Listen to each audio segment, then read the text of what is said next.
Қыздар, қараңыздаршы, бүгін осындай шайға арналған заготовканың рецептімен бөлісемін. Қайнатып отырмайсыз, бірден араластырып, морозильникте сақтай бересіз. Бұл заготовка иммунитет көтереді. Қыстың күні кез келген уақытта шайға қосып іше бересіз. Ең бірінші бізге осындай ірі көлемдегі тәтті малина қажет болады.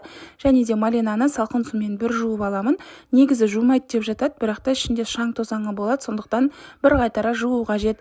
Және де бізге облепиха, смородина қажет болады. Апельсин, лимон, мятаны жақсылап жуып, осылай ұсақтап торап алып, барлығын бір ыдысқа жинайтын боламыз. Енді жақсылап барлығын араластырып, үстінен қант қосып, тағы 1-2 сағат күтеміз. Қанты толық ерігеннен кейін одноразовый контейнерлерге құйып, морозильникте сақтай беруге болады.